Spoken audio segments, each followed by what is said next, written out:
The compounding effect phenomenon and how to use it to your advantage. Have you ever wondered why some millionaires have so much money and yet you hardly see them work for it? Do you sometimes get concerned that you won't have any money saved up for your child's education or for your retirement? Do you want to get out of the rat race of working a 9-to-5 job and become financially independent when you're in your 40s? In today's video, I'll reveal a secret formula and strategy which the rich have used and passed down through their generations. And the funny thing is, most people aren't even aware of it, yet it's so simple. But before I do that, let me tell you an old story of a king and one of his countrymen. There was once a very powerful king ruling over a vast territory. His kingdom was so large that some claimed that his kingdom stretched as far as the eyes could see, and that it took men on horses months to cover one end of his kingdom to the other. His riches and wealth seemed to have no bounds. This king enjoyed playing games, and after playing every kind of game that was available at that time, he challenged his countrymen to invent a game that would impress him. After a few weeks had passed, a man came to the king's palace and requested the presence of the king to show him a newly invented game. This game was called chess, and it was a strategy-based game. The king was so impressed by the new game that he said to the man, "Name your reward." The man thought for a moment and then responded, "Oh, Emperor, my wishes are simple. I only wish for this.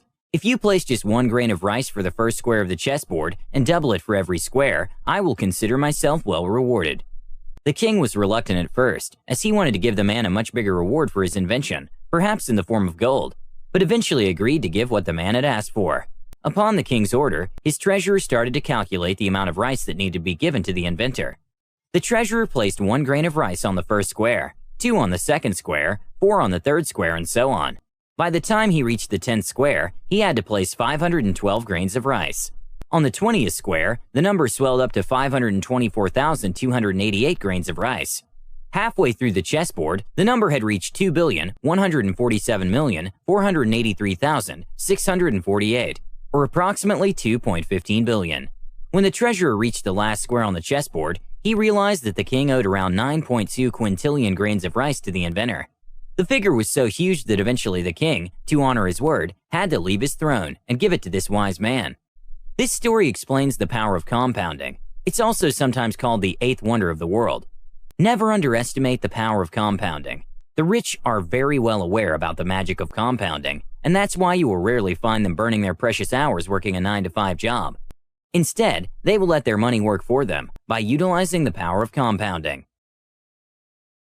If you haven't already figured out how the rich make their money work for them, let me tell you, it's simple. They make investments that compound in value over a long period of time. To illustrate this point, let's take the example of Jack, who is currently a 25-year-old man and has savings of $1,000. He can realistically earn a yearly return, yielding somewhere between 8% to 14% on his investments annually.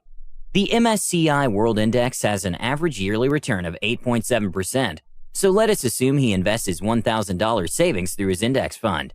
This is how his investment of $1,000 will grow over time.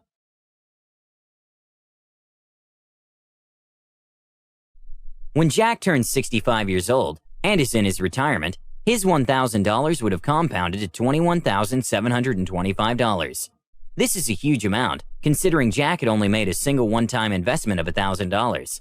It represents more than a 2,000% return, or in other words, his investment has increased 20-fold. Some of you might be thinking to yourself right now that 21 grand is a solid return, which it is, don't get me wrong. But although $21,725 is a good amount of money to have at age 65, especially when you only invested $1,000, that money won't last long, and it'll soon run out. It might afford him a luxurious vacation or two, but by no means does it permit him to quit his 9-to-5 grind. So the question is, how can Jack or you use the magic of compounding to turn into a millionaire then? Let us now consider the example of Jill, who has done her undergraduate studies in finance from a well-reputed business school. She has learned about the power of compounding and how to harness it to achieve her goals and dreams. After her graduation, she lands a job which pays $4,000 in monthly salary.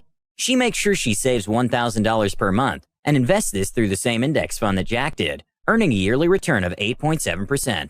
She is 22 years old right now and plans to make regular monthly investments until her retirement at the age of 65 years old. Still skeptical if she'll become a millionaire? Let's see how her investment pans out, assuming an 8.7% yearly rate of return. If she continues to stay true to her investment strategy, putting $1,000 into an index fund, she will become a millionaire at the age of 47.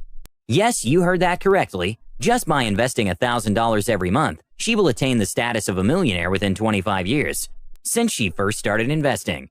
If she keeps at it, investing $1,000, in another 18 years, before she reaches her retirement age of 65, she would have accumulated another $4.68 million.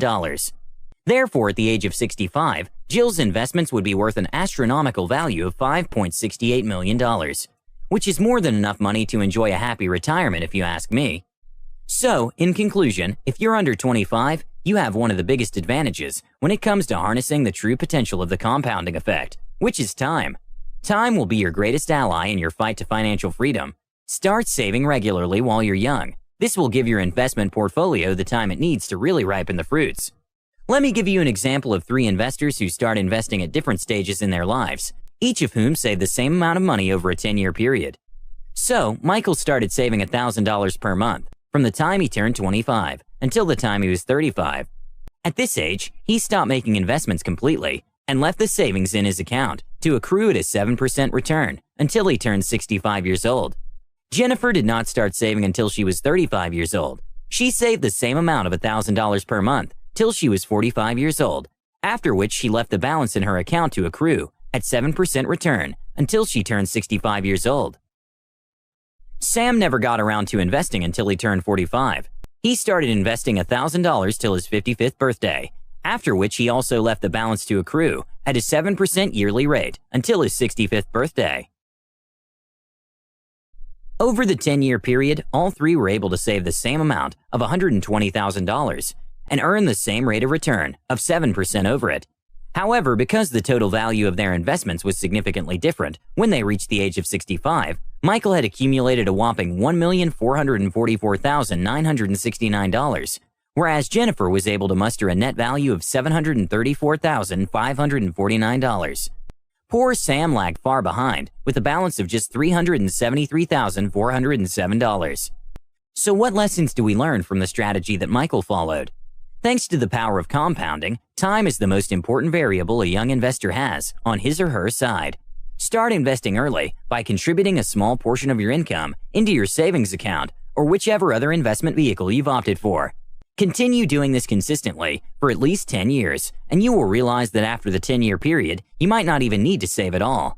At the age of 35, while all your other friends are struggling to make their ends meet, you will be well settled, enjoying a handsome return on your portfolio. Thank you guys so much for watching. If you found value in this video, give it a thumbs up and don't forget to subscribe. With that said, I'll see you in the next one.